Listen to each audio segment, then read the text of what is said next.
Hi friends, இந்த வீடியோவில் நம்ம என்ன பார்க்க போகிறோம் அப்படின்னு கேட்டிங்கன்னா, இப்போ நம்மளோட வாழை திரைப்படம் உலக சாதனை படைத்திருக்கு அப்படின்னு கண்டிப்பாக சொல்லி ஆகணும். இப்போ நம்ம தமிழ் சினிமாவில் ரொம்ப ரொம்ப முக்கியமாக இயக்குனராக மாறிட்டு இருக்கிறது தான் நம்மளோட மாரி செல்வராஜ். இவரோட இயக்கத்தில் கடந்த வாரம் வெளிவந்த திரைப்படம் பேர் தான் வாழை. இந்த திரைப்படம் எந்த ஒரு பெரிய எதிர்பார்ப்பில் தான் ரிலீஸ் ஆகல. சாதாரணமாக ஒரு திரைப்படம் பேர் தான் ரிலீஸ் ஆச்சு. ஆனால் இந்த திரைப்படத்தின் மீது ரசிகர்கள் செம்ம ஆர்வத்தில் இருந்தாங்க.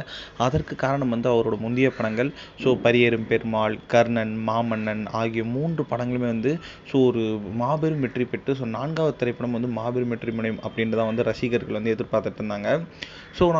அவரோட உண்மை சம்பவத்தை மையமாக வைத்து இந்த திரைப்படத்தை எடுத்ததுனால இந்த திரைப்படத்தில் ஒரு இளையவரசன், அதுக்கப்புறம் நம்மளோட திவ்யா துரைசாமி, நிகலா விமல், இந்தமாரி ஏகப்பட்ட கதாபாத்திரங்கள் இந்த திரைப்படத்தில் ரொம்ப ரொம்ப அழகாக நடிச்சிருந்தாங்க. இந்த திரைப்படத்தில் சந்தோஷ் நாராயண் தான் இசையமைச்சிருந்தார்.